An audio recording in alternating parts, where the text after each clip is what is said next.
संस्कृत प्रथम वर्ष ऑनलाइन कक्षा में सभी विद्यार्थियों का हार्दिक स्वागत। आज हम एक नए प्रकरण का अध्ययन करेंगे। बहुत ही महत्वपूर्ण और बड़ा रुचिकर विषय होता है जिसका नाम है छंद। छंदों को जहाँ तक मैं समझता हूँ विद्यार्थियों ने 11वीं या 12वीं संस्कृत साहित्य के अगर विद्यार्थी रहे तो उन्होंने अध्ययन किया है। बहुत ही सरलतम और पूर्णतः अधिगम करने योग्य, त्रुटि की संभावना जहाँ कम रहती है, ऐसा ये प्रकरण छंद प्रकरण जिसका अध्ययन हम करने वाले हैं। छंद प्रकरण में सर्वप्रथम छंद किसे कहते हैं? छंदांसी छादनात्, आच्छादन जिसका किया जाता है वो छंद कहा जाता है। प्रत्येक कविता या पद्य निश्चित रूप से एक छंद में बंधा होता है। उस बंधे हुए छंद की जो लक्षण इत्यादि होते हैं वो सब छंदों में अलग अलग प्रकार से होते हैं। जहाँ तक है, अगर कोई संस्कृत का विद्यार्थी छंद को नहीं पढ़ पाया है तो क्रमशः हम यहाँ नया प्रकरण शुरू करते हैं। विद्यार्थी निश्चित रूप से समझ जाएगा कि छंद किसे कहते हैं और छंद के क्या लक्षण होते हैं, हमें छंद की किस प्रकार पहचान करनी चाहिए। तो वो सारी की सारी बातें हम यहाँ पर पढ़ेंगे। तो सर्वप्रथम तो छंद की पहचान की एक जो सीमा है वो हमें समझनी चाहिए। उसके बाद में हमें छंदों का अध्ययन करना चाहिए। मैं आपको क्रमशः जहाँ जहाँ ये चीज़ें आती रहेगी स्पष्ट करता रहूँगा। हम आज अपना छंद का जो ये टॉपिक है वो शुरू करते हैं। छंदों में भी दो प्रकार के छंद होते हैं, एक मात्रिक छंद होता है और एक वर्णिक छंद होता है। मात्रिक छंद में मात्राओं की गिनती होती है और वर्णिक छंद में वर्णों की गिनती होती है। हमारे पाठ्यक्रम में लगभग आर्या जो छंद है वो एकमात्र मात्रिक छंद है, अन्य सारे छंद वर्णिक छंद है। मात्रिक छंद में हमेशा मात्राओं की गिनती होती है कि कितनी मात्राएं चरण में है, कौन से चरण में कितनी मात्राएं हैं, इस प्रकार। तो सबसे पहले हम ये आर्या छंद पढ़ते हैं। यस्याः पादे प्रथमे द्वादश मात्रास्तथा तृतीये अपि अष्टादश द्वितीये चतुर्थे पंचदश आर्या। ये जो लक्षण है ये आर्या छंद का है। हमें ये लक्षण संस्कृत में ही याद करना है और उसके हिंदी के अर्थ को समझना है। आपको पुनः एक बार बता दूं कि छंद और अलंकार जो होते हैं, हमारे यहाँ छंद हैं, तो छंद और अलंकार के जो लक्षण और उदाहरण होते हैं उन्हें संस्कृत में ही तैयार करना पड़ता है, संस्कृत के श्लोकों को भी याद पड़ता है। तो जैसा ये लिखा है, यस्याः पादे प्रथमे द्वादश मात्रास्तथा तृतीये अपि चतुर्थे पंचदश आर्या अष्टादश द्वितीये चतुर्थे पंचदश आर्या, ये पूरी तरह हमें कंठस्थ होना चाहिए। अब हम इसके अर्थ को देखते हैं। यस्याः पादे प्रथमे द्वादश मात्रा, जिसके पहले चरण में 12 मात्राएं हो, तथा तृतीय अपि, तथा तीसरे में भी 12 मात्राएं हो, अष्टादश द्वितीय, और जिसके दूसरे पाद में दूसरे चरण में 18 मात्राएं हो, और चौथे चरण में पंचदश 15 मात्राएं हो, ऐसा वो श्लोक आर्या छंद में निबंध होता है, वो आर्या छंद कहलाता है। नीचे एक उदाहरण दिया गया है, उसको हमें देखना है। इसको यहाँ पे हमें ये समझना भी है कैसे कि अष्टादश यस्याः पादे प्रथमे द्वादश मात्रास्तथा, जिसके पहले चरण में 12 मात्राएं हो। तो यहाँ ये जो है ये पहला चरण है, इसमें 12 मात्राएं होनी चाहिए। और ये तथा तृतीय अपि, ये तीसरा चरण है, इसमें 12 मात्राएं होनी चाहिए। अष्टादश द्वितीय, और ये दूसरा चरण है, इसमें 18 मात्राएं होनी चाहिए।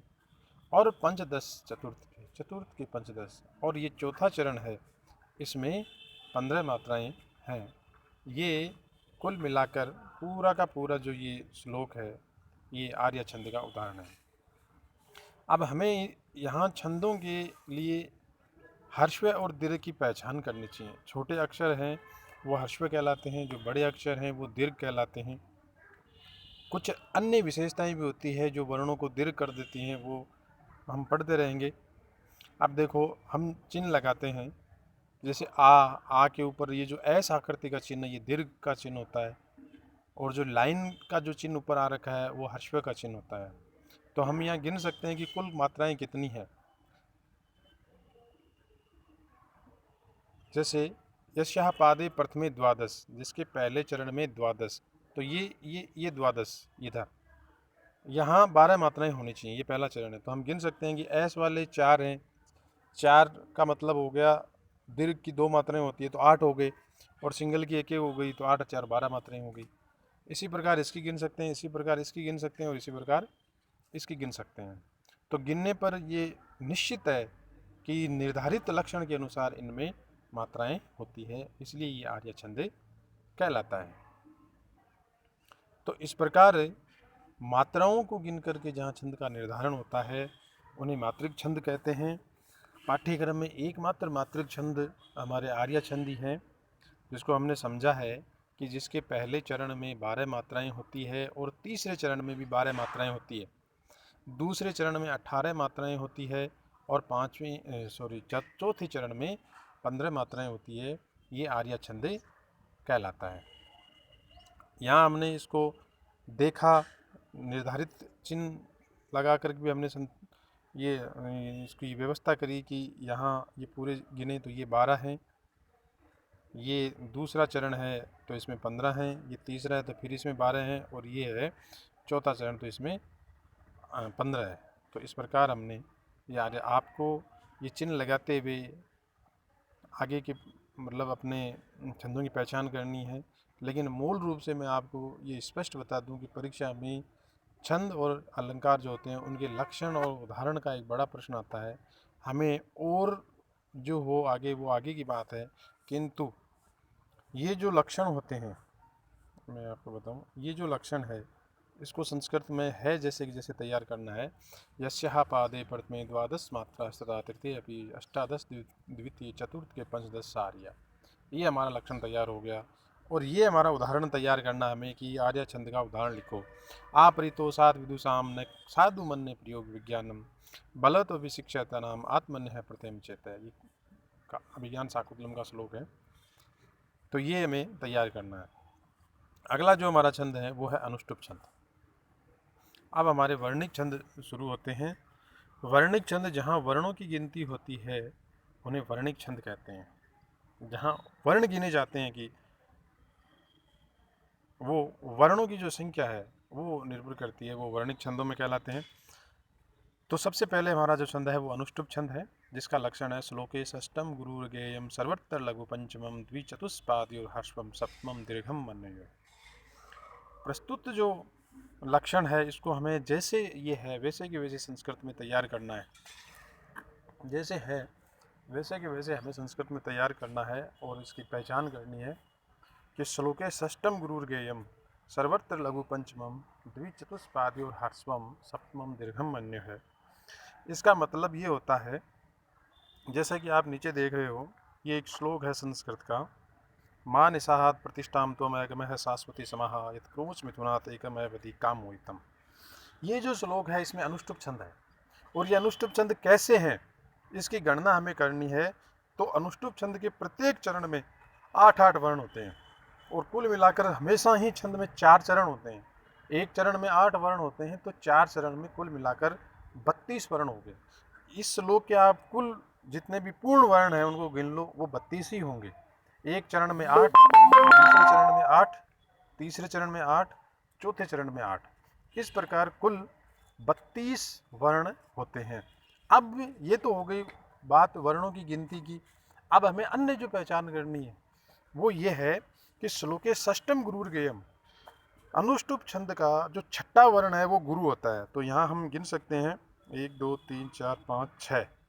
ती, जो ती है वो दीर्घ होगी क्योंकि उसके आगे आधा स है। अब मैं आपको एक नियम जो दीर्घ करने का जो नियम होता है वो भी बता दूं कि जिस किसी वर्ण के आगे आधा अक्षर आ जाता है वो वर्ण दीर्घ माना जाता है। तो यहाँ पर छठा वर्ण है वो गुरु हो गया। सर्वत्र लघु पंचमम, और पांचवा वर्ण हमेशा लघु होता है, तो पांचवा यहाँ पर प्र, ये जो प है वो तो पीछे चला जाएगा, र है वो हो गया हर्ष है, तो पांचवा वर्ण हमेशा हर्ष होता है। द्विचतुष्पादी और हर्षवम सप्तमम, और जो सातवां वर्ण है वो हर्ष होता है, और दीर्घम अन्य, और अन्य है वो दीर्घ होता है। अब पुनः एक बार इसको समझते हैं कि श्लोके षष्टम गुरुर्गेयम, श्लोक का जो छठा वर्ण है वो गुरु है, जैसा कि ती है ये गुरु है। सर्वत्र लघु पंचमम, पांचवा वर्ण है वो लघु होता है, जैसे कि प्र। द्विचतुष्पादी और हर्षवम सप्तमम, दूसरे और चौथे जो चरण है उसमें जो सातवां वर्ण है वो हर्षवम होता है। जैसे दूसरे को हम यूँ माने, ये त्वम एगमय शाश्वती समा, यहाँ पर हम चलते हैं तो इसका जो सातवां वर्ण है, 1 2 3 4 5 6 7, सास व ती स, समा में जो स आ रहा है वो सातवां वर्ण है वो हर्ष हो गया। इसी प्रकार चौथे का भी सातवां वर्ण हर्ष होगा, बाकी पहले और तीसरे का दीर्घ होगा। तो कुल मिलाकर इस छंद की पुनः एक बार पुनरावृत्ति में आपको संक्षेप में बता देता हूँ कि अनुष्टुप छंद के श्लोक में सभी श्लोकों का सभी श्लोक के चारों चरणों में जो छठा वर्ण है गुरु होता है, पांचवा वर्ण लघु होता है, तथा जो सातवां वर्ण है वो पहले और तीसरे में तो दीर्घ और दूसरे और चौथे में ह्रस्व होता है। तो आज की कक्षा में हमने छंदों का ये जो अध्ययन किया है, विद्यार्थी इसको समझें। बहुत बहुत धन्यवाद।